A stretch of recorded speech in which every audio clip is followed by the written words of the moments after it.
Ain't Slayed Nobody is a produced actual play podcast intended for adults, and may contain material that some people find disturbing. Please see the episode notes for content warnings and listen with care.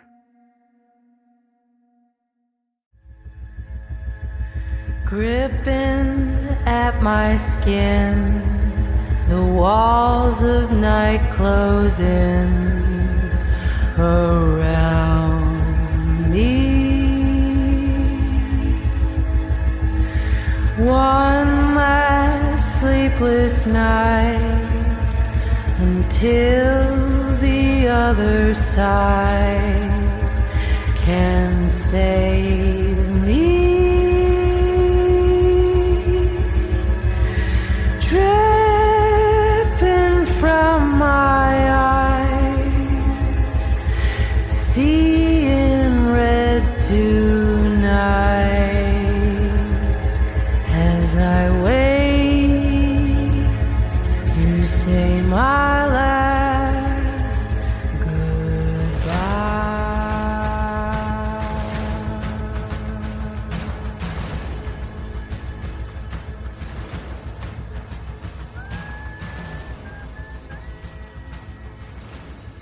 Mr. Erskine, has your daughter, the lass who hurt Maggie, has she spent time in these fairy woods? Perhaps. Sir, what are you hiding from us? 'Cause when I said that we don't have a child with us, you were happy. But as soon as I said, no, actually I have a niece, things changed.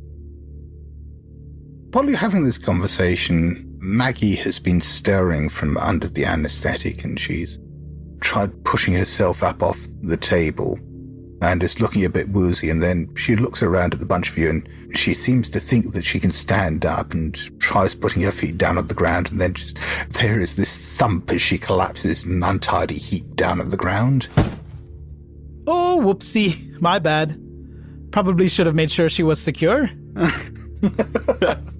I'm still standing by the door, and I'm obviously watching Maggie. But, again, I'm not her mother. Okay. Okay, I see how it is, Ollie. Mary's gonna say, Maggie, and rush over to pick her up and check on her. And she's saying, Mummy, I don't feel very well. Can we go home, Mummy? Can we go home? We'll go home soon, but we need to know what happened. Can you tell me what happened at the school? We were playing. Lizzie said that we were going to dance. She said that we were going to dance, and she grabbed my hands and she spun me round and something. I want to go home, Mummy. You've got to look at me. You've got to tell me what happened. Finish your story. She puts one hand up to her shoulder and says, something went pop. Medically speaking, she is correct.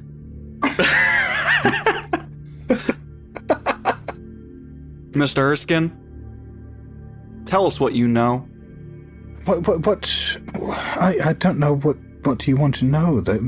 My daughter is a special girl. Mr. Erskine, I don't care about your daughter anymore. What's going on here? Look, if you're sensible, you'll pack up. You'll leave this town. But you shouldn't. You shouldn't leave. I don't know. I don't know anymore. I don't know. I do find myself wondering, Mr. Erskine. This little girl of yours doesn't speak at all to the other children. Left alone for a few moments with my granddaughter, she rips her arm out of the socket. I suppose the other children know not to play with her like that. And this seems like a good point to cut back over to Zeke. Oh, yeah. And Bill starts writing up a prescription for Lizzie's aggression. So Zeke was digging away in the garden, And yeah, last we saw, he had just uncovered what appeared to be a disturbingly small human pelvis. Yes. So, I'm at 3, which is like, not crazy, but not crazy. So Zeke is actually gonna see if he can dig up whatever else is down there, however many bones it may be. Then, yeah, you spend probably about an hour just digging and piecing this together, and the body's probably been buried here for a little while. But you do piece it together, and it does seem to be the skeleton of a child. But what you find is when you make your way up to the head, the skull has been smashed in. There's just fragments. There are pieces of it all over the place. Huh. Is that a good opportunity for an insight roll? I guess so, yeah. That's a 2. Okay, so you are oddly okay with this. I'm strangely comfortable with that. Do I know where everyone else went? Well, I mean, you know that Mary was going off to the school. You believe that Bill was probably going to the doctor's surgery, but may have gone off to Dr. Boswell's house. I think I'm gonna set off to go find someone else from the family. Okay. You sort of traipse your way through town. I mean, you're covered in mud at this stage from having been there on your hands and knees digging through all this. And probably looking quite ashen, maybe in a slightly dissociated state as you're wandering through the town. Still carrying a garden hoe. But, yeah, I mean, you do, as you make your way down to the doctor's surgery, I mean, the door is ajar there and you can hear the sound of voices in there. You recognize, Ollie and Bill and Mary's voices in there. You were happy. Okay, I walk in and I say, Ollie, I need to speak with you, please. You notice that there is something just poking out of the turn-up of his, work trousers. Something white and sharp just seems to be sticking out. Everything all right, Zeke? If you could come in the hallway here, I would appreciate discussing something with you. Well, all right, then. I'll head on out.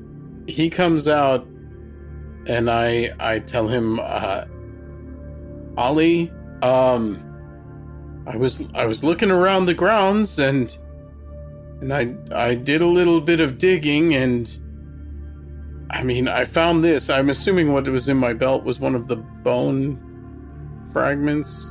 But when you go down and look in the turn-up, you can see that somehow, one of the finger bones just found its way in there.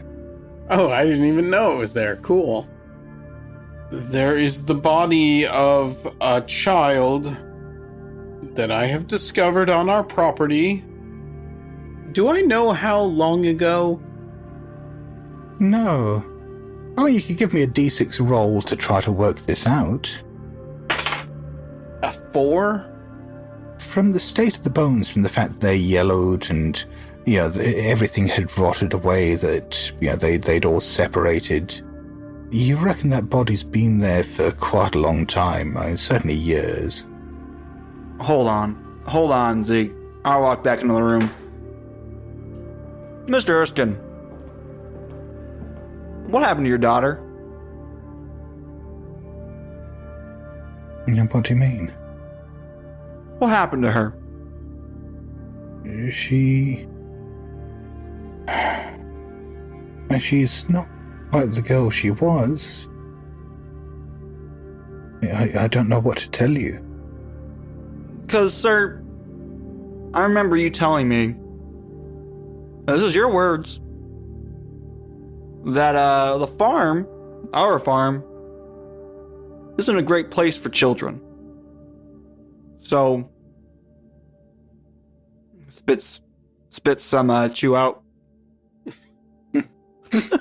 that he brought with him from America.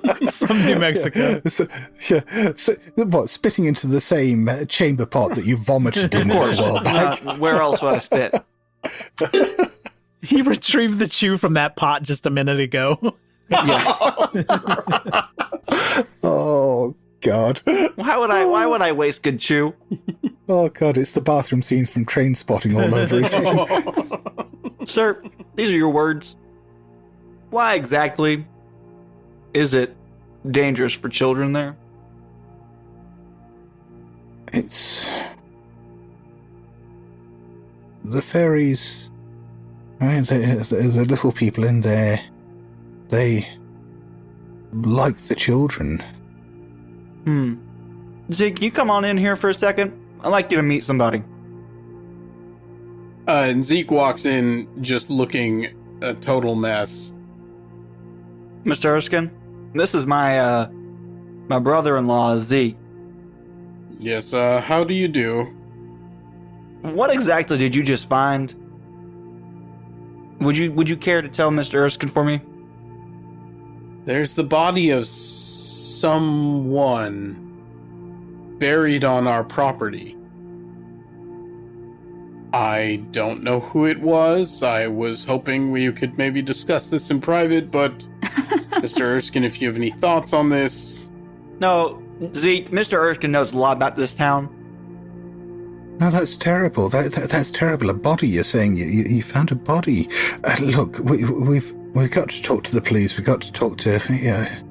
Let's find the constable and talk to him. If there's bodies involved... This is terrible. Yes, I believe we should get the police involved. Yeah, I mean, at this point, Erskine is just walking out of the surgery. I don't know this guy from Adam, so I don't know if y'all want to stop him or not. I mean, I'm standing in the doorway. Well, unless you're physically stopping him, he's just kind of shoving past you and going out. Don't ask Will if he's maybe physically stopping him. I'm not, but I want to say, Mr. Erskine, gonna ask you again. What happened to your daughter? Look, I need to find the constable. I need to find the constable, and he's just walking out onto the street. Well, I'm going with him. Okay. I am interested in finding the constable as well, because there's a dead body on our property, and I'm going to react like a person and say, I'm going to call the cops.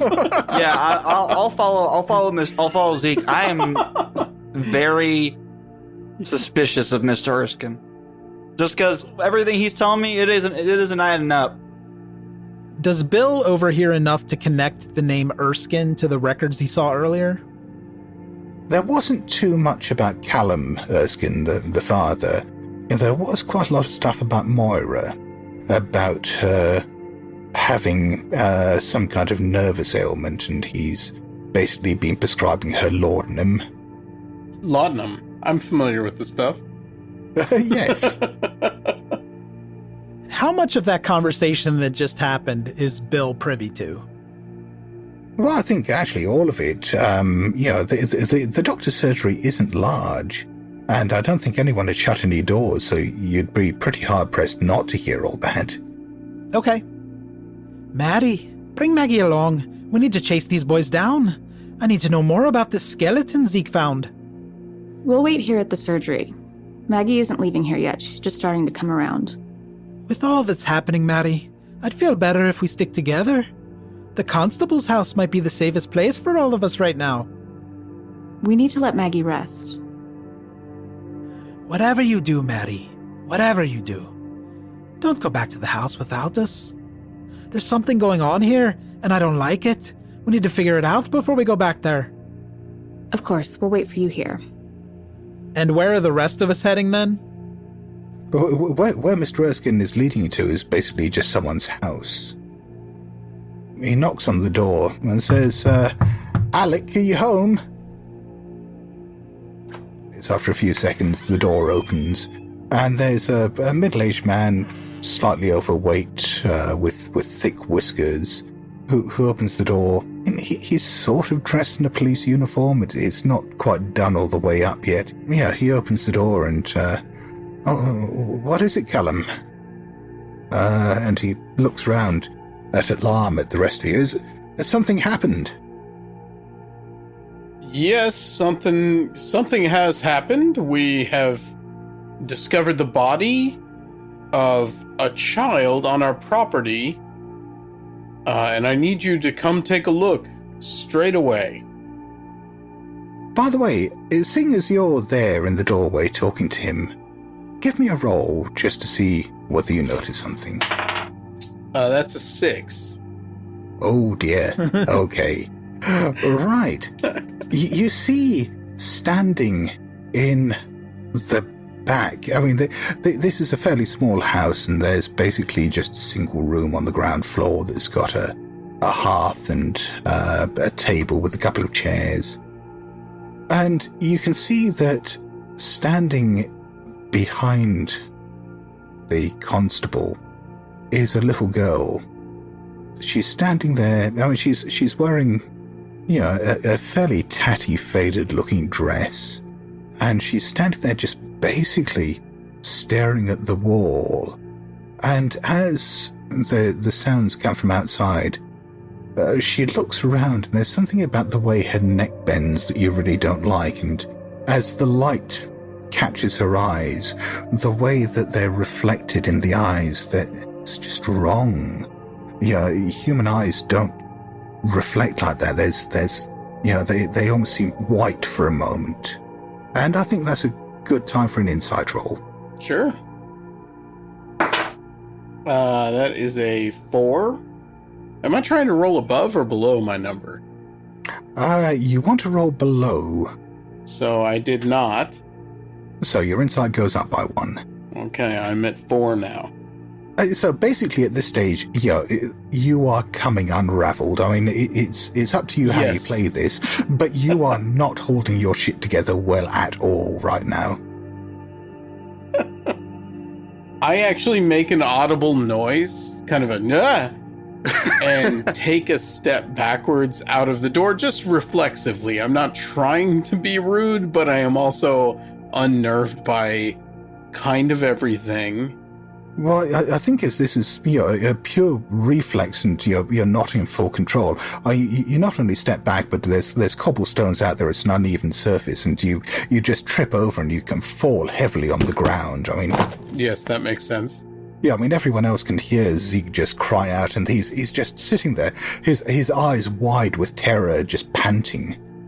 What's wrong, boyo? Zeke, what the hell's wrong with you? That girl. Did you see that girl? Can I look and see the girl? The constable steps forward at this stage. He's doing up the buttons of his coat, and he's stepping out and closing the door behind him and says, well, if there are problems at the farm, we better get going now. And the door clicks behind him. Zeke has also taken a considerably large swig out of his jacket pocket. Some might call it a chug. What about the girl, Zeke? You're pale as a ghost, lad. There was a girl in there. Did you see the girl? I didn't notice a girl. Her eyes. She had the eyes. Zeke, I have no idea what you're talking about. I am now sort of scrambling backwards away from the constable. And is Erskine still lurking around? Yeah, Erskine is still looking very uncomfortable with the situation. And, the constable says, oh, look, don't mind that. That's Annie. She'll be all right in the house. We need to deal with your situation at the farm, don't we? Let's go and see what you've dug up. Let's go to the farm, then. We've just taken up at Linty Farm. I trust you know it. What do you say, then, Zeke? Zeke is caught in a world of not particularly wanting to be with the constable, but definitely not staying at that house where that girl is. Mr. Erskine, if you wouldn't mind tagging along, I would appreciate. I don't know what I can do for you at this stage. I have a shop to run. You have the constable with you now. If you need to speak to me later, you know where to find me. Let the man go, Ollie, so he doesn't have to interact with another NPC. That can be awkward. Said the other GM on this call. I don't feel comfortable leaving Mary and Maggie alone with all that's happening. Yeah. Well, I mean, actually, that's a good point. Let's cut back to Mary and Maggie back at the surgery. As soon as the others have gone, I mean, Maggie seems a bit revived. She seems to be coming out from under the ether, and she's slowly coming back to her own self. But at the same time, she also seems very distracted. She keeps looking around, keeps looking at the corners of the room and into the shadows, and she seems really quite jumpy. What are you looking at, Maggie? Can you hear them? Hear who? I don't hear anyone. I thought I heard them singing. Who? The fairies. Sweetie, what are you talking about? Who are the fairies? The fairies. I heard them, and she looks at the corner behind you, and her face just breaks into a big grin. There's no one there, Maggie. Did you look? Yeah, I mean, you're sure there's nothing there, right? I mean, there can't be anything there. Okay, I'm gonna turn and look. And yeah, I mean, the corner does seem very dark. And just for a moment, yeah, I mean, maybe there's something moving in the shadow there. It's probably just a mouse. Push the roll. I was just gonna say that. I heard that in my head right before you said it. Push the roll. Mary's going to investigate that corner to be sure that it's nothing. Do I need to roll to do that? Well, yeah, I mean, yeah, if you want to, yeah, head over to the corner and take a look. He sounded skeptical. I rolled a 3. Yeah, there's something wrong here. I knew there shouldn't really be a shadow here, and it's bigger than it should be, and it seems so much deeper. And yeah, you can see perhaps, I don't know, the glint of something in there. I'm going to keep walking toward the corner. Yeah. Okay. You keep walking towards it, and yeah, the shadow. Yeah, I mean, that's not just a corner anymore. I mean, you walk into the shadow, and you're not quite sure where the shadow stops. And then just, all of a sudden, I mean, Maggie kind of gives an excited giggle and runs past you and just runs into the corner, and you can see her kind of getting smaller as she's moving away from you into the corner of the room. Maggie, where are you going? Stop. And she seems to be getting further and further away. It's almost like watching her shrink. Just into this kind of, I mean, the shadow, when you looked at it from across the room, only looked like it was a couple of feet across. And now, it's like looking down a telescope towards her. Down the wrong end of a telescope, she's getting smaller and smaller. Yeah, and she's giggling happily. I think this calls for an insight roll. Yikes. I rolled a 5. Okay, so your insight was... My insight was 4. So it's now 5. All right, you are almost crazy. Cool. You are teetering on the edge as you watch your daughter run into this tiny shadow on the corner of the room and start disappearing out of sight. I'm going to run after her. Okay, so you're following her. You're running into the darkness, into this tunnel. You can see there's kind of wooden struts all around you. These, kind of strangely angled bits of wood. And you can see that there are corridors or passages stretching down in other directions. You catch just a glimpse as if you're looking out of the corner of another room into someone's house, and you look down another side, and you catch a glimpse of this abandoned house that is just filled with this crazy woodwork. But Maggie's just running straight ahead away from you, and if you're keeping up with her, She runs out and runs, and there's now wood all around you, these sort of crazy angles of planks and boards, and not just boards, but like branches, like some kind of almost nightmarish funnel web just going down, and it suddenly just opens up into this dusty, cobweb-filled, rank, malodorous wooden cabin.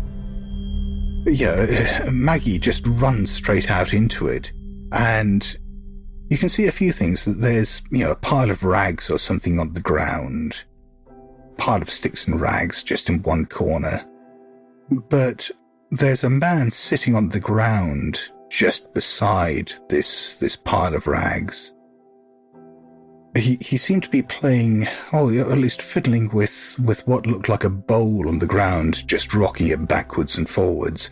But as first of all Maggie, and then you come through, he looks up at you, across the room in alarm, and reaches over and grabs this rusty shotgun off the ground and lifts it up. "What are you doing in here?" And this is a good point, I think, to cut back to the others. Yeah, right before she dies, let's just check in. Ought we stop by the surgery to pick them up? So, the rest of you, with the police constable in tow, go back to the surgery, and there's no one there.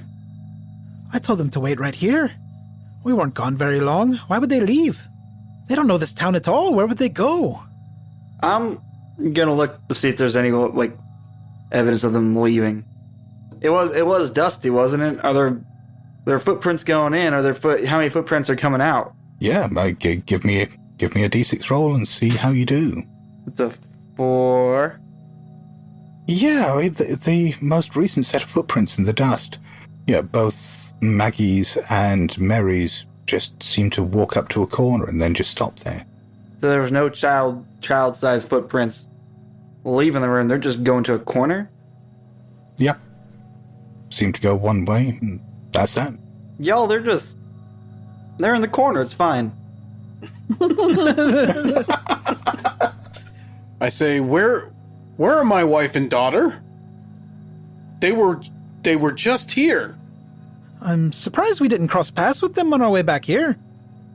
No, Bill, they didn't leave. There's no footprints leaving unless she carried her out. They didn't leave. Listen, Ollie, how is that possible? There's no one here, lad. I turn to the constable, who I don't actually know, and I say, "What is going on in this town? Where is my wife and daughter?" Yeah, he looks at the footprints heading over to the corner, and his face looks grave for a moment.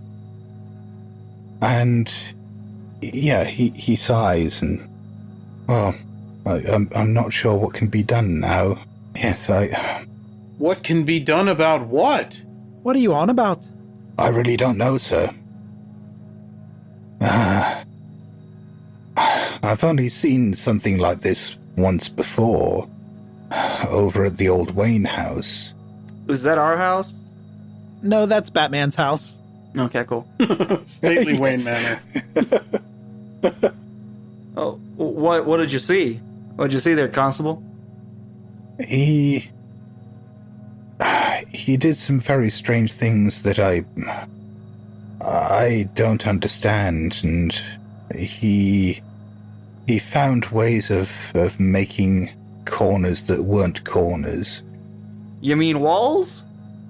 Does anybody have an intermediate calculus book? I mean, you'd have to see it to understand, but I think he spent too long in the woods, and he learnt secrets that no man should ever know. Where are my wife and daughter? They could be anywhere, sir. They could be anywhere. Without another word, Zeke takes off back for the house. Okay. And what's everyone else doing? Bill's not sure how everyone is jumping to conclusions based on these footprints, so he's going to take one close look at those. Yeah. The footprints heading into the corner, and then he's going to follow Zeke. Well, the only way that you'll get anything out of this is just purely rolling your insight die just to try to understand what happened But here. I already have an insight of 4. Yeah, it's Do up to it. you. Do it. All right, I can't resist peer pressure, and Bill can't resist proving he's right. So Bill's going to walk into that MC Escher corner. Oh, I rolled a 2. Okay. Well, yeah, just for a moment. Yeah, you look at this corner, and you know how sometimes if you look at, a three-dimensional object like a corner, it suddenly can reverse. You can sort of see what seems to be something that is pointing inwards, pointing outwards. Well, it's sort of like that, except it's moving through another dimension that you can't quite get your head around, and just for a moment, you can sort of see how, this isn't a corner, this is a doorway of some kind, but then just, it is gone straight out of your head. You have that moment of near understanding. And you do have to make an insight roll, I'm afraid. Need another 2. And it's a 5. Shit. My insight, I was a 4. Yeah, well, you're a 5 now. Can I immediately try to reduce my insight now that I'm 5, or is that something I should wait to do? Yeah, I mean, it's up to you. And if there's any evidence you think you can start destroying to cover up the traces of what is driving you mad, you can start any time you want. I'd like for Bill to pick up the largest surgical implement he can find lying around and just start bashing the corner with it. Oh, right, yeah. Yeah, I mean, A large surgical implement. I'm trying to picture what that looks like. It's an oversized novelty scalpel. Well, there's probably one of those little hammers you use for testing reflexes. Yeah. It's going to take you a while, but yeah, you can... Yeah, it's like Shawshank Redemption. I'm just playing the long game, chipping away at this corner. I mean, if you spend a while doing this, you get to make another insight roll then. And if you roll under your existing insight, it goes down by 1. Okay. I'm just watching Bill do this. Yeah. Ollie's taking video. Is the constable going with Zeke, or is Zeke already left and then we just been here for like an hour just watching Bill do this? Yeah, I think it's just you and the constable watching Bill freak out at the corner. I did roll a 4, so it's under my number. Oh, fantastic. Yeah, then your insight goes down to 4. Constable, what's your name again, sir? Sorry, I'm PC Thorburn. Mr. Thorburn, have you ever seen anything like what's going on around here?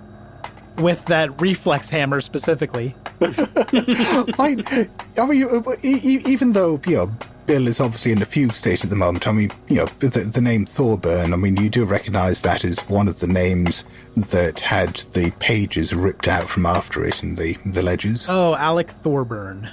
Yeah. Bill looks up from his hammering momentarily. Did you say Thorburn? Yeah, PC Thorburn.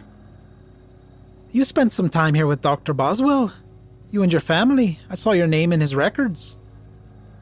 Well, everyone in town has. He was the village doctor. You see, some pages are missing. I've gone American Southerner. Yeah. I'm picturing you having this calm conversation while still whacking the fuck out of the plaster in this court. We decided that once you've gained some sanity back, you've still lost control of your accent permanently. That's canon.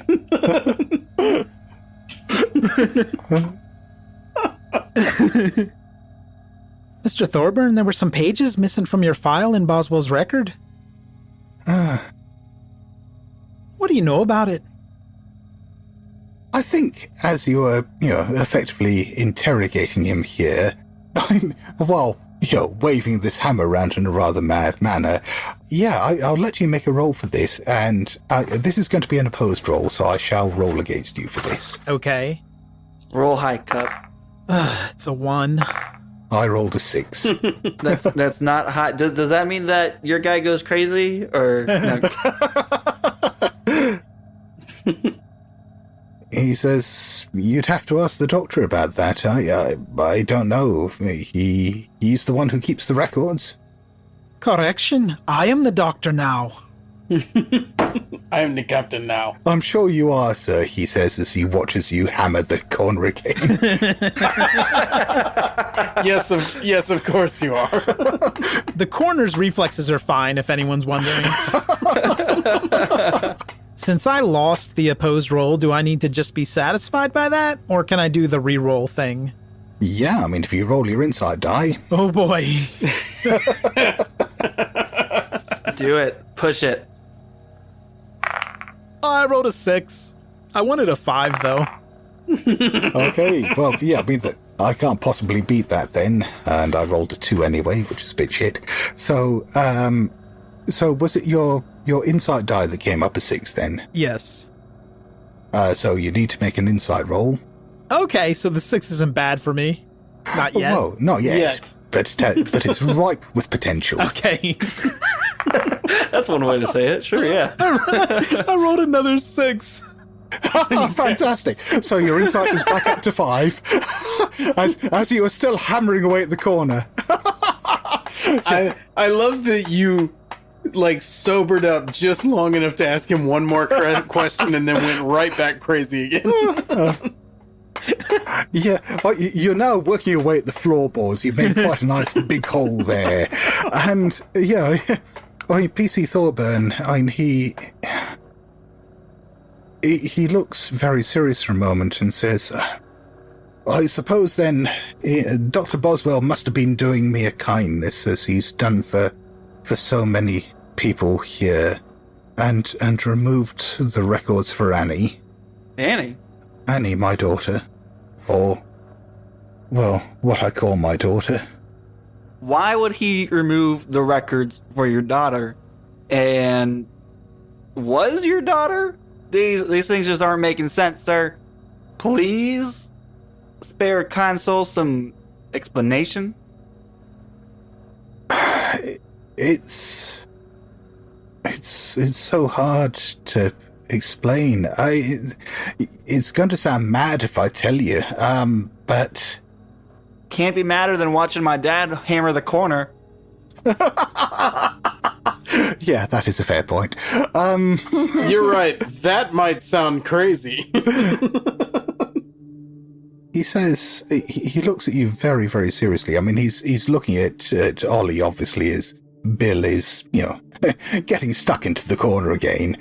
I'm prying up a floorboard with a tongue depressor.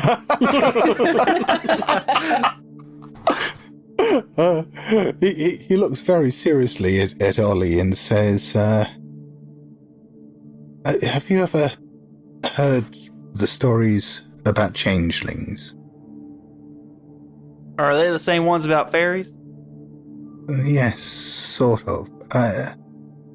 There are old stories with fairies that they take your children away, they take your babies away, and they leave something else in their place. Something that's not human. Something that's not human. What is that? My Annie. They took her 15 years ago. They took her, and what's come back to me, it's not my Annie. It looks like her. It has her face. It knows some of the things that she did, but it's not my Annie. It's not. And I still look after her, and it still looks like her, and on a good day I can tell myself that it is Annie. But it's not. Bill, we need to get out of here. Is Bill, sane enough to hear that? Up to you. Okay, do I need to destroy something else to make this work? I was thinking of doing a little damage to the constable if possible. He's the evidence. So what are you now going to switch from hammering the corner to hammering the constable? I just wanted to cut him a little bit if I could. Okay. That doesn't really qualify as destroying the evidence. Okay. I think if you wanted to cover up the horrible things you are hearing here and deny them, deny the reality of them, deny them to yourself, you'd really have to kill him. Oh, okay. Oh boy. Would it be adequate for me to destroy the ledgers? Yeah, you could certainly destroy. Well, I think you'd have to destroy all the records, wouldn't you? It's time to set another building on fire. Okay, Bill's going to open up all the ether that he can find and start spreading it around in the records room, and then get some sort of open flame going. Maybe there's a matchbook in his coat pocket from the lantern the previous night. Can I stop him? You can try to roll for me to fail. I'm watching him try to set fire to a building, and I'm still pretty sane. I'm at 3. Yeah. This doesn't seem like something I would just let go. I think not just that, but he is setting fire to a building that you were in while being watched by a police officer. Right. Yeah, no, I mean... That's true. There's a lot of reasons to stop him. In Bill's defense, he's not really trying to burn down the building. He's just trying to destroy the records, and this seems efficient. So I'm sort of picturing Bill getting up. Stop me if you want to contradict this, but I'm picturing Bill getting up, sort of dropping the hammer on what's left of the floor around the corner, walking over, picking up a bottle of ether, and then, probably very calmly going over to the records office and splashing it round. That's right. I want to get that ether near anything that looks like paper. Does this look normal to me? No, it looks so very, very far from normal. Okay, then I'm gonna be like, all right, Dad, this is time. I think it's time we go. And I'm pulling him out the door. We've got to do this, lad. It's the only way to make things right. No, we don't. Let's get out of here. Let's put the ether down, and I'm like grabbing his arms and like. Can I compete with Ollie to make sure Bill's able to complete this destruction of the evidence? Yeah, this is an opposed roll then. So each of you roll a d6. Got a 2. I got a 3. Okay, so you're trying to do this, you're trying to stop him, but he's pushing you back and there's now ether everywhere. The air is so full of it that you're beginning to feel groggy just from the fumes. Mr. Thompson, can you come help me out over here? Oh, yeah. Now, PC Thorburn has seen enough people around here lose their shit that he is just getting out of here. He can see what's happening and he wants no part of this. He is just leaving the surgery and leaving you to it. Thorburn, okay. Well, I love the idea of seen this. I'm out. Yeah, it's probably for the best. If I can't stop this, I'm basically I'm trying my best to stop it, but it's. I guess he's just fighting through me.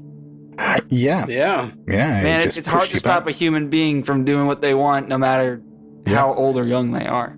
Yeah. So he has got ether everywhere, and I assume you're going for your matches to set it all off. Yeah, hopefully there's not too much ether on Bill's clothing, but he's ready to light it up. I am diving at him, trying to stop this. The matches. You already lost that roll. Okay, well, you can have one last opposed roll here to see whether you can get the matches off him before all of this goes boom. Oh, God, I rolled a 1. That's a 2. Can I roll to make Will fail at this? Yeah. If that doesn't work, can I roll 2 because I want him to fail as well? Be my guest. I very much would like Will to fail. I think that seems fair. Okay. Will, I just rolled a 4. Go ahead and burn it down. That's the tagline of this podcast. Just go ahead and burn it down. So let's say I get it for a second and then I trip. Yeah. You do not want to trip in this room. Well, I think then I want a d6 roll off each of you because it's not just the fact that there's ether over everything here, but it's the fumes in the air. I mean, this is explosive, so I think in order to get out of here without being set on fire yourselves. I got a 5. I rolled a 3. And I think it would be interesting if both of you failed, so I'm going to roll against you. Please do. I am all for that. So I'm going to roll against Ollie at first. That's a 1, so Ollie's getting out. Oh boy. Now, Bill. That's a 5. Farewell. So Ollie dives outside, but he can see silhouetted in the doorway just this match striking, and then the air catching fire all around his father. His hair is catching on fire. His clothing's catching on fire.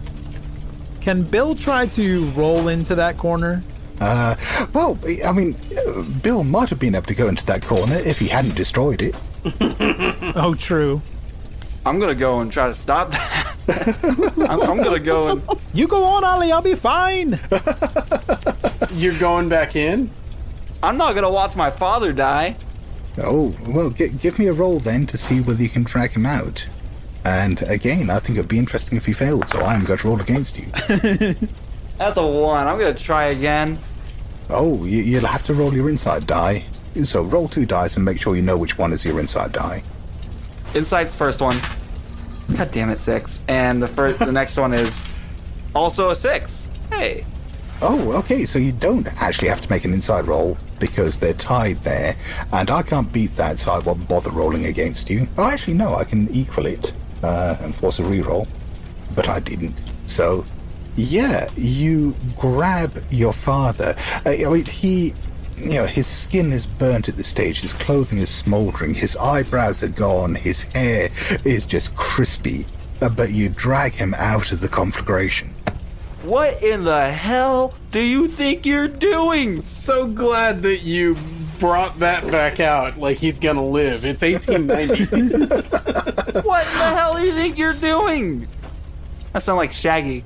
What in the hell? What in the hell, Scoob? I tried, boy. I tried. We need to get the Bob. But after all that, let's see whether you actually recover any insight from that. So, can Bill give me an insight roll, please, just to see whether you recover? Very, very gingerly, I'm going to roll insight. I got a goddamn 6.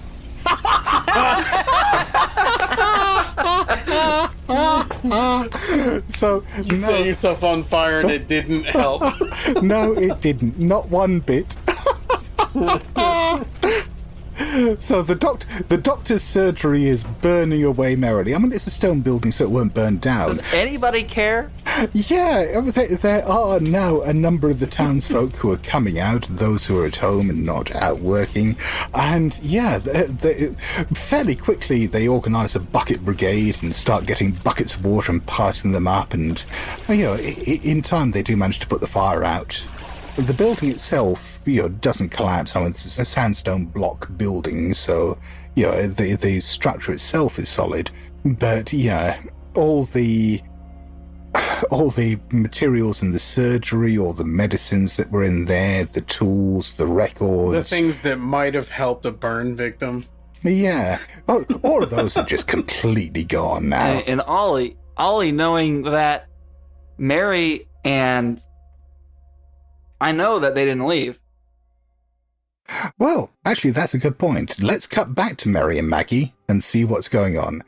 You had run through a corner, ended up in this strange wooden shack where there was a man playing with a bowl sitting beside a pile of rags. He looks rather wild. His hair is straggly. He's got an unkempt beard. His eyes are wide and fairly bloodshot. He's wearing the remains of tweed clothing that are, just filthy and tattered. Like I say, the shotgun that he's pointing at you looks rusty. And yeah, he was saying, "What are you doing in here?" Maggie has sort of dropped to her knees and is looking at the pile of rags on the ground. And for a moment, she looks confused, and then you can see her mouth breaks open in a grin as she sees the main rag down on the ground. It's very faded and it's filthy, but it looks like a child's red coat. Look, I'm not here to hurt or bother you. I just need to get my daughter and take her home. Who are you? What are you doing here? Maggie is, cheerfully looking down at this, and Maeve? The man is looking over in some alarm. You can see that the bowl that he had on the ground, or what you saw was the bowl. I mean, you just see it out of the corner of his eyes. That's not a bowl. Or at least, yes, it doesn't look like one. It's not right. But there's also the shotgun. There's very much the shotgun. There's very much a shotgun. It just occurred to me that I may have burned down their only exit. You burned down the wardrobe and now they're stuck in Narnia. Everything's going to be okay. My name is Mary, and that's my daughter Maggie. I don't know what's going on. I won't tell anyone about this place. I just want to get my daughter and get out of your way. Does she know Maeve? Is she one of Maeve's little friends? I don't know. We just moved here. And Maggie looks around at you, and she's grinning and nodding. And Maeve, well, my friend Maeve. Maggie, we need to get you out of here, baby. Let's go. I'm sorry if we bothered you, mister. From outside the shack, you hear that sound again. Fucking Maeve. If he's distracted by the laugh, can I try to wrangle the shotgun away from him? Oh, that's a bold move. Oh, okay. Yeah. Well, yeah, then that would be an opposed roll. And this could Channeling some Ellie here. This could be very, very dangerous. Let's do it. She's also a 5, so she's not thinking straight here. I rolled a 2.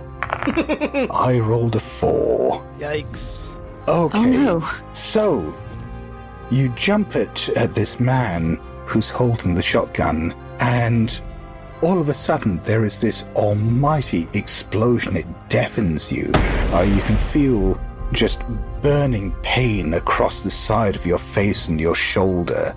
It's like being punched and burnt all at once. And yeah, just with that, you stagger for a moment, just clutching on. You can see Maggie out of the corner of your eye, screaming in terror. You can see the man looking horrified at what he's done, looking at you. And you can feel the blood just running down, soaking into your dress. And just with that, reaching out for Maggie, reaching out for her, everything goes black. Well, that's terrible. We'll come back to you later. Okay. Can you stop dying, Alex? Yeah. You can't be the first one out on every show. Dying's the only way I know how to live, boys. So, yeah, Zeke was running back towards the house. Is that right? Right. Okay. Zeke is a little scattered by this, but he has pieced together, there's a lot of things flying around in his head, and he's having difficulty holding on to all of them because he's losing a little bit of grip. But he's decided in his head that this whole thing is linked to what was going on in the woods, and he is just going to the woods. Okay. So, yeah. He's not even stopping at the house, just running into the woods to find his daughter and his wife. So, yeah, you run into the woods, and it's, everything again is this deathly quiet. Everything is wrong.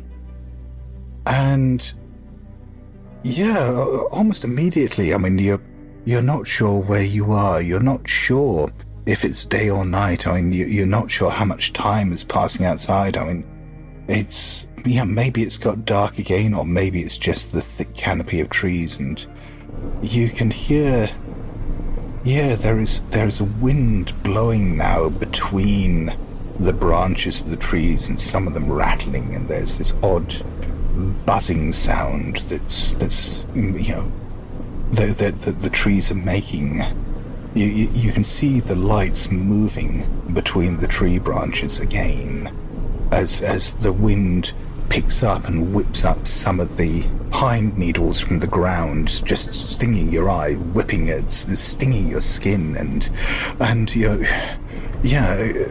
which way did he come in? Was it back there? Are you running back towards where you came in? That tree over there with the mark on it, that's the one you just passed a moment ago, but you didn't turn around, and the tree branches are now, they're whipping around up above, and you can hear that buzzing, and there's more of the lights around. And just, again, that sound of the girl's laughter echoing in here. And you're staggering around, and give me a roll. Okay, a roll is a 6. Fantastic. Is it? Okay.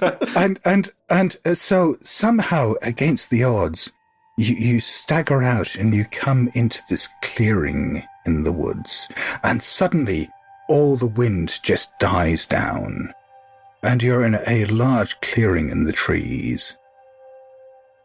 There is this kind of ring of toadstools in the center of the clearing. There's this perfect ring of toadstools. And they're these large, fleshy things, dripping strange liquid, and you can smell an unpleasant smell coming from them. There's a sort of faint purple glow that's coming up through the bottom of them.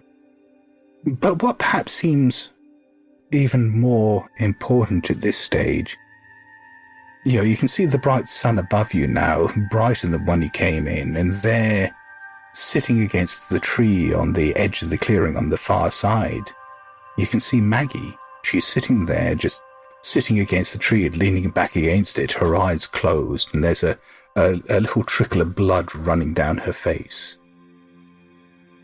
I run straight for Maggie. Okay. You go over and she's there on the ground. She looks pale, she looks bloodless. There is just this sticky blood on her face. And she's sitting there just ever so still. I say, Maggie, are you awake? Are you okay? She doesn't respond. Wake up, Maggie. I think I got something to say to you. Wake up, Maggie. I think I got something to say to you. This entire episode has just been leading up to that moment. Yeah. I yell out for Mary to see if she is around, because I was convinced they were still together. No answer. And Maggie is still sitting there, just absolutely still and unmoving. Okay, I pick up Maggie and... As you grab her and move her slightly, there is this sort of wet, slight noise of suction, like, that noise that you make when you're opening, a Tupperware or something like that, that sort of wet seal breaking. And the top of her head just slides off and lands on the ground. Give me an insight roll. Yeah, I should. That is a 4, and I was at 4. There's no way I'm okay with that. No, you are still somehow holding it together. You're on the edge. I mean, that doesn't mean you're happy about the whole thing, but you're not completely losing it. But what's making this harder, perhaps, is what you can see inside as the top of the head falls off, just the empty cavity inside her skull, the impossibly smooth rim where that top just fell off. I feel like I keep running into situations where I cannot fathom what I would possibly do. There's gonna be a scream of horror. You want to do that for us, Chuck? I don't, but, okay. But he's a little unhinged. I'm still taking her with me. Yeah, okay. Are you taking the top of her head as well, or just... I am. Right, I am going to grab no, and I knew you were going to ask, and yes. I'm just grabbing the top of the head as well, and I'm gonna quickly put it back on like it's gonna stay, no. You're okay, honey, you're okay. And then I just sort of grab her and run. Okay. Back where I think I came from, but obviously that doesn't go great. Well, yeah, we'll find out where you end up in a moment. Let's cut back briefly then to Mary. Let's. So, you're not sure, Mary, how long you've been unconscious. You're lying there on the floor of this filthy shack. She did go to Ole Miss.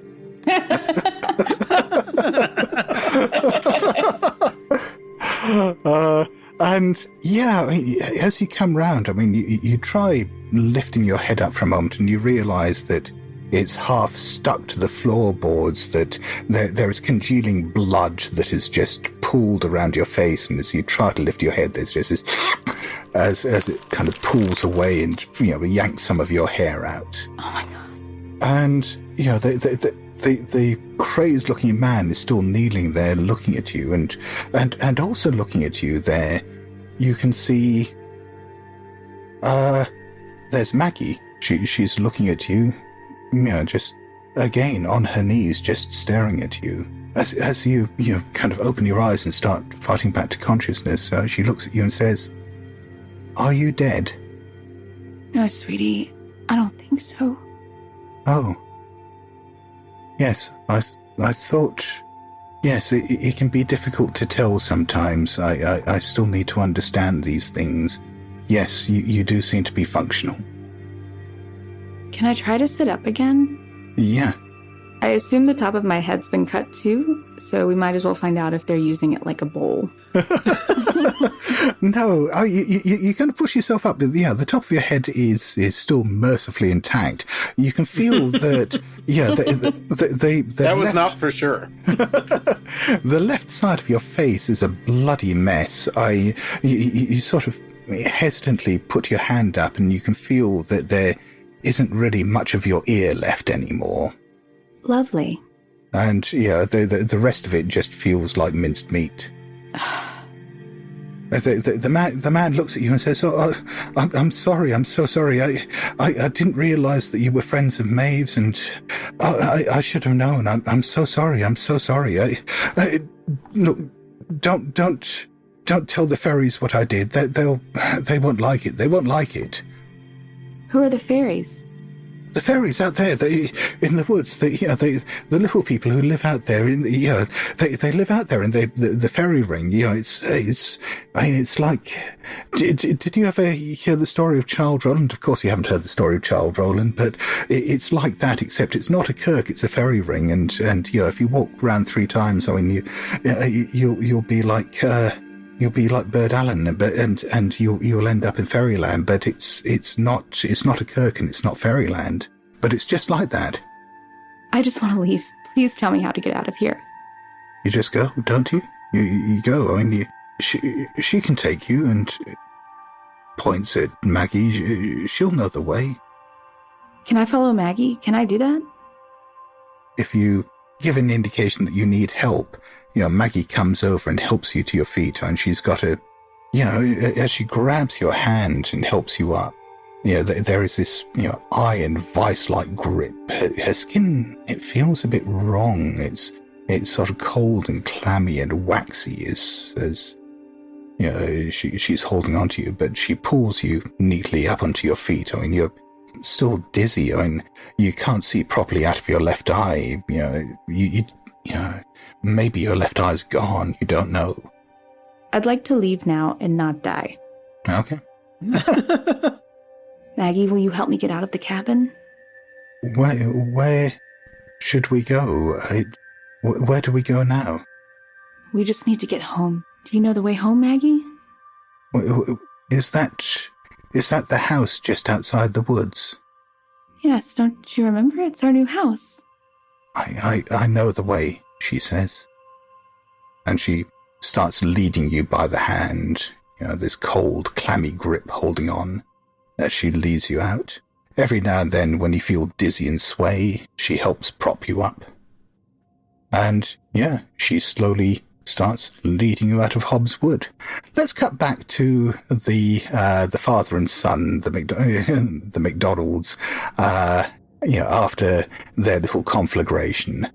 So, obviously, Bill is fairly crispy at this stage and in a hell of a lot of pain. You do have medical supplies back at the house, and, God knows Zeke's got plenty of that, that patent medicine he's been selling, which, is obviously snake oil, but is also a fairly effective analgesic. Somebody get me a carriage. We gotta get him back. We gotta get him back to we gotta get him back. One of the local farmers who's helping out with the bucket brigade, he sort of looks at the two of you, and you can see this look of almost pity on his face, and says, yes, I've got a cart. PC Thorburn, comes across and says, it's all right, Jimmy, I'll take them back. Just let me use your cart and I'll take them back. Mr. Thorburn, people are way too calm about what is going on here. You're not the first people in Cullingston to have to try to understand these things. It's difficult on all of us. I mean, when it all happened to me, I thought I would die. My wife, she wasn't strong enough. She took my shotgun and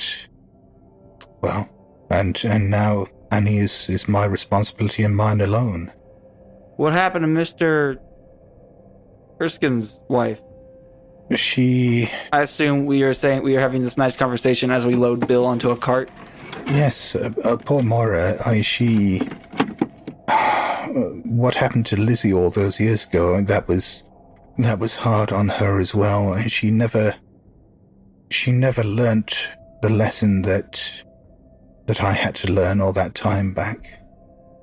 The only way of dealing with what is coming, what is happening to you all, which is you have to try to love her as if she were your own. Bill, as soon as we get home, we are leaving. Is there a way to stop this, Thorburn?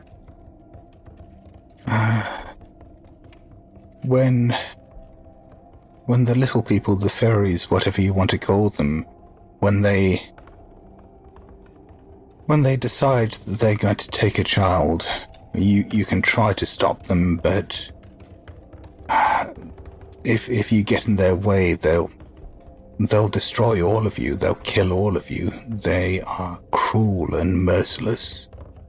If they want a child, they will take the child. Why Maggie? It's just what the fairies do. Every 3 years, they take another girl.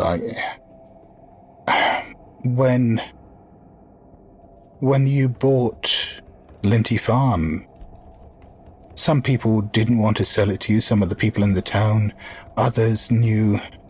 You have to understand that they're going to take someone, and it's easier on us if it's an outsider, if someone comes in, if they have a child they can take. We knew they were going to take someone this year, and I'm sorry, it was going to be your child or one of the village children. Bastards! I knew the price was too good to be true. So you sacrificed my niece. That's what you're telling me. They took her. We did nothing. I'm just silent for the rest of the ride. I have to think about this. Silence sounds pretty good to Bill right now. And so Zeke was carrying the body of Maggie out of the woods. And so I think Yeah, pretty much, actually, as the cart pulls up with PC Thorburn and Bill and Ollie, where you see coming out of the woods, walking towards you, the absolutely blood-drenched form of Zeke, and he is absolutely soaked in blood and is carrying this small, limp figure in his arms, and you can see that there's something terribly wrong with the head. Zeke? Zeke? What happened to Maggie? How successfully did I put the top of her skull back on? Not even remotely. Okay, so I got to assume you guys can see what's going on there. Yeah, and I think I want everyone to make an insight roll. I rolled a 2. All right, that is a 4. Okay. So I'm at 4 now. Okay. Maggie? What has happened to what has happened to Maggie? I just dropped to my knees and set her down. I think at this point it's probably set in that she's not gonna make it.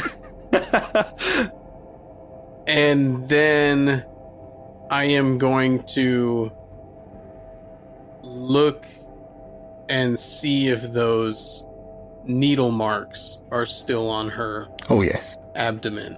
Yes. I mean, they're scabbed over. They haven't healed, but you can see the mark of scabs around there. Okay. Rats, I was hoping this was some sort of fake. And while you're doing all this, there's this shocked silence, and, Bill is obviously lying, drifting in and out of consciousness, covered in second and third degree burns. Family's doing well. Yeah, and Zeke and Ollie are just looking at this, this mutilated form. Then, a short while later, while you're all trying to process all this, you hear movement from the edge of the woods. I would like to listen and see if I can tell what's coming at us. It's footsteps. Can I Footsteps. scan the edge of the forest Yeah. as Ollie is wont to do?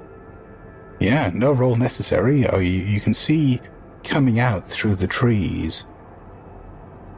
The first thing you see is the very sort of bloody, horribly damaged form of Mary. The left side of her face just looks like it's been, through some kind of meat tenderizer. Her hair is matted in blood. There's blood soaked all into her dress. Her left eye is half out of the socket. There's just no trace of her left ear. Am I cool with this? No. I think, make an insight roll there. That's a 6. I'm at 5. Okay, then it goes up, and I think, Zeke probably should as well, as this is your wife. Yeah, probably so. It is my wife. That's a 5, so now I'm up to 5. Fantastic. And I think Bill should make this roll as well. Oh, God. A 1. Yes. I rolled a 1 at last. Oh, okay. Yeah. She wasn't your favorite daughter, was she? Bill's eyes are pretty much welded shut, so he's not seeing much of this. But then you see that she's holding someone's hand and kind of walking out from behind a tree, almost half propping her up. You see Maggie come out as well. Maggie is walking out of the woods, sort of half holding her mother up, and leading her towards you.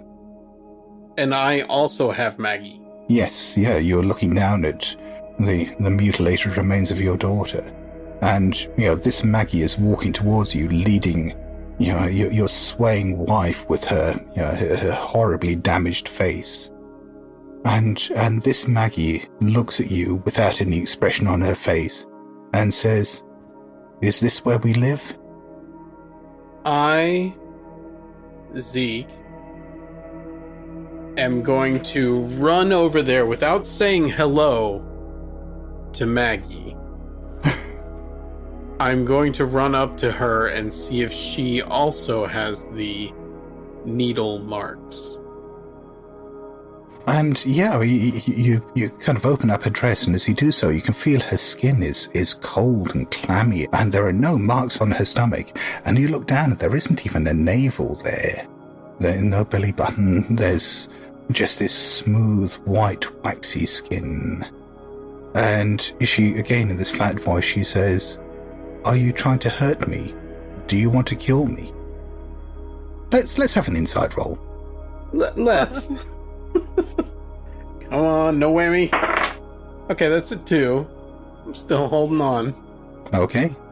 Actually, I mean, Mary is obviously, a participant to all this, so I think you get to make an insight roll as well. Yeah, honey. We insight roll as a family.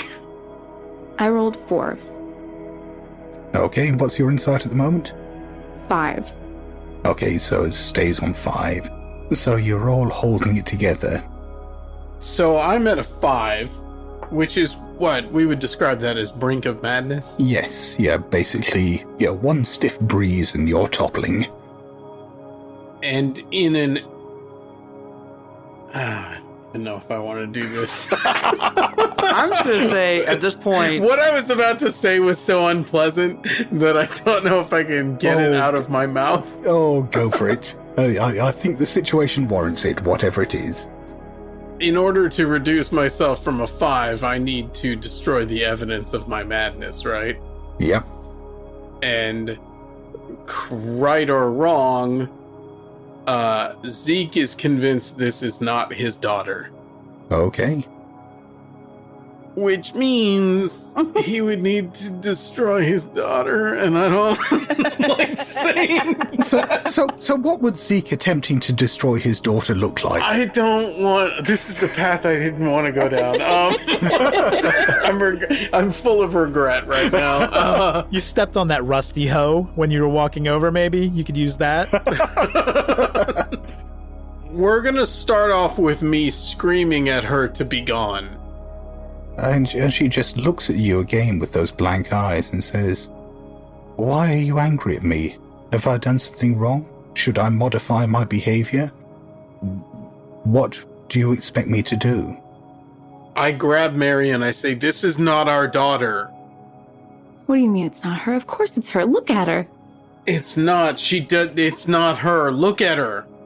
Touch her. She's been with me the whole time. She helped me. If she's not Maggie, then where is Maggie? Well, about that. Don't look over there, but she's not. I think as you involuntarily look over there at the mutilated remains of your daughter's corpse lying on the ground, that's probably a good opportunity for Mary to make another insight roll. Uh-huh. I rolled a 3, still hanging in there. Okay, yeah, you are still on the ropes. While all of this is happening, can Bill just do one more thing? Oh, yes. Oh, yes. Okay, Bill has some matches left, and he's rediscovered those in his coat pocket. The logical thing for Bill to do in his current condition is to burn the house down, I think. Okay, so while everyone else is out there in the garden, having this rather intense interchange, the badly burnt form of Bill, he pretty much has to peel himself off the cart, leaving bits of skin behind, and is limping over to the house, and while the rest of you are having this discussion about Maggie and what all this means, you can start to smell smoke, and you can see flames now licking from the windows of the house behind you. We've only been here for like 24 hours, right? We went crazy and burned this house down in a hurry. The insurance claims investigator shows up immediately. Maggie looks up at Mary and says, "Does this mean we need somewhere else to live now?" I think so, sweetie. Ol is going to run in. Oh.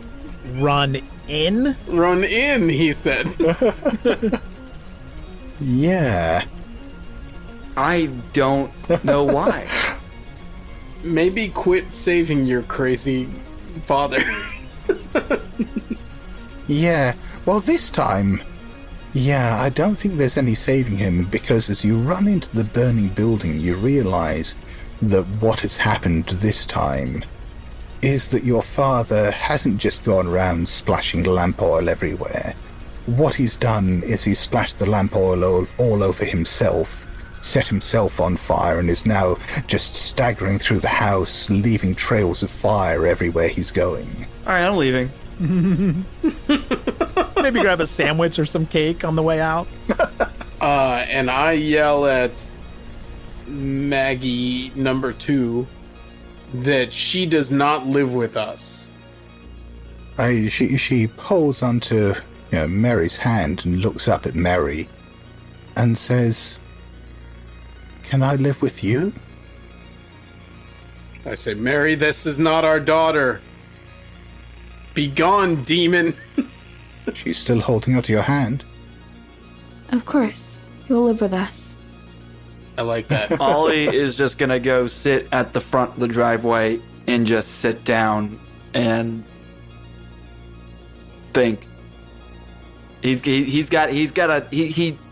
Ollie tries to process and put things together. That's why he was grilling Thorburn and I want Everly, but it's not Everly. I don't know why I want to keep calling him Everly. Erskine. Why he was grilling Erskine and Thorburn. He's just going to sit down and piece puzzles together, and it just isn't clicking. But yeah, somehow as you're doing that, I mean, still echoing through your head, those words of advice that Thorburn offered you on the cart ride back, which is you need to love her as if she was your own. Is Thorburn going to walk? Where is Thorburn? I mean, Thorburn is basically standing by the cart at this stage. He is just watching all this play out. I'm going to go walk to Thorburn. Why do we need to love her? She will never let you go. She is yours. She's going to be yours to bear now, or at least, it points over at Zeke and Mary. Or at least theirs. They have to learn how to live with her. She won't let them go now. If they try, well, it might be dangerous. So, in an effort again I'm just going to get through this and not think about how unpleasant it is. I'm at a 5. In order to reduce my sanity, I need to destroy. Okay. Still have that garden hoe. Yeah, I mean, you need to walk over towards the shed and pick it up, but yes. And then I'm going to take a swing at fake Maggie. Okay. So, yeah, I mean, while you're having this conversation with PC Thorburn, and while Mary is standing there holding Maggie's hand, I mean, you see Zeke walk over to one of the outbuildings, just pick up a hoe, and then come back and just swing it at Maggie. Yeah, Maggie does not put up any resistance. I won't ask you to roll for this. Okay. The hoe comes down and just cuts open the side of her head, and you can see this white waxy skin part. And there underneath you can see something black and chitinous just wriggling inside as it begins to seal up again. And give me an insight roll for a start. That's a 2. Okay, so yeah, you have not managed to destroy her, but you have also not managed to go insane in the process. Cool. However, you do remember what I told you about the rules for combat were at the very beginning of this. I do. So, Maggie looks at you, almost in surprise as this, white, waxy skin knits up on the side of her head. And, she grabs the hoe off you, and without any emotion at all, the rest of you just see her take the hoe and ram it through Zeke's throat. There is a gout of blood, his neck snaps back, his head snaps back. His body convulses for a few moments as she's holding the hoe up, keeping the body propped up. And then the body just drops to the ground. And she just looks up at Mary and says, "Will you look after me now?" Yes, I'll take care of you, sweetie. And shall we leave it there? Shadows in the sky, footsteps in the night behind me, targets in their sight, running out of light to save me.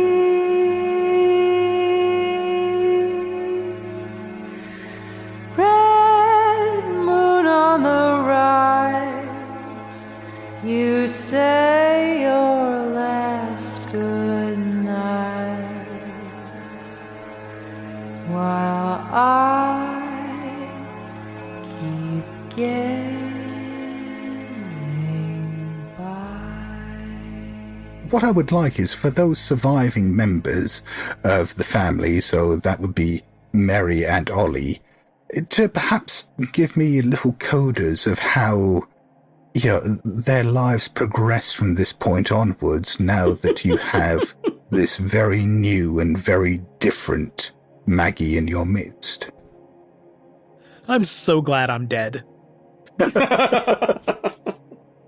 I feel like Ollie wants to do two things. He wants to run away, but because he has no tie to this. Yeah. Man, you are the worst uncle. But you didn't let me say but. Dude, I'm your sister. You didn't let me say but. But he doesn't want to leave Mary by herself. Well, I'm not living with you, so. You're not? All right. Well, Mary, I want you to say first because... Yeah. Mary and the new Maggie end up settling in the town, living by themselves. Mary becomes the head teacher at the school. And fake Maggie and fake Lizzie become best friends, and that's just how they live. Yeah. Aw, that's kind of sweet. Well, I mean, you've quite often, Lizzie quite often comes around and visits Maggie, and you hear them have these strange conversations where they will just stand in darkened rooms together, their mouths open, and they don't use words to communicate. There are these strange buzzing noises that just echo backwards and forwards and fill the air like a swarm of angry bees. But it seems to make them happy. If they're happy, that's all that matters. Aww. Well, as happy as they ever get. They never actually show any emotion. So Mary is basically in denial. Old McDonald is going to talk to PC Thorburn, and I'm going to ask him one question. Are you happy? He just looks at you and he almost laughs for a moment. Happy? Does anyone here look happy? We live, we survive, we learn how to deal with this, we learn how to cope. But happy? There's no happiness here. That's all I needed to hear. Old McDonald, he's going to go to the farm where Mary is with a shotgun. Oh. While Mary's asleep. Oh, Jesus. He's going to put his sister out of her misery. Oh, God. And run away. You could have just run away without killing me. Damn you, Ollie. Well, because I don't want my sister to have to live this life. You're not giving her any agency to choose the life she wants. Yeah. Because I'm insane. Well, I think, actually, yeah, I mean, rather than just narrate this, let's put this down to an opposed roll. Yes. Because I think, even if you're doing it while Mary's asleep, Maggie never sleeps. She is going to want to protect her mother, because there is so much more data she could gather from her mother's behavior. So, yeah, let's have that opposed roll. That's a 3. I rolled a 3 as well, so we need to re-roll. The 6. I rolled a 3 again. Okay. Oh, no. Well, the good news is, yeah, you do manage to blow your sister's head off. I mean, that's the good part. That's the good news. The good news, to clarify, was that you killed your sister. Yeah. The bad news is, I think, on that 6, even in your state of heightened madness, you do, just realize the full ramifications of what you've done here. That this wasn't a mercy killing, that, you just murdered her in cold blood. So I think that calls for an inside roll. That's a 6.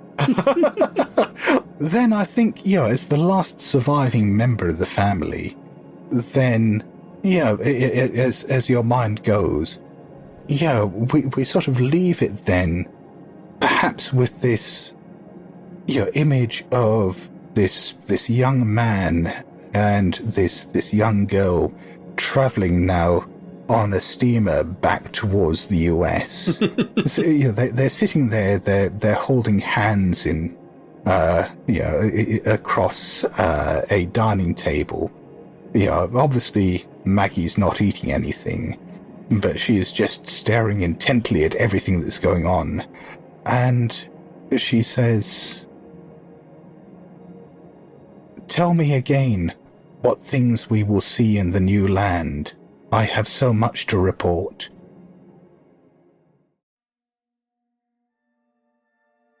You are listening to Ain't Slayed Nobody.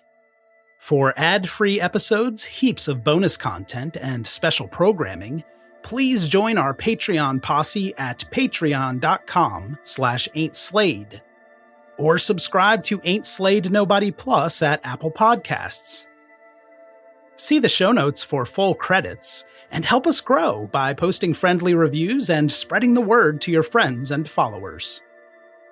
Thank you, and good luck out there.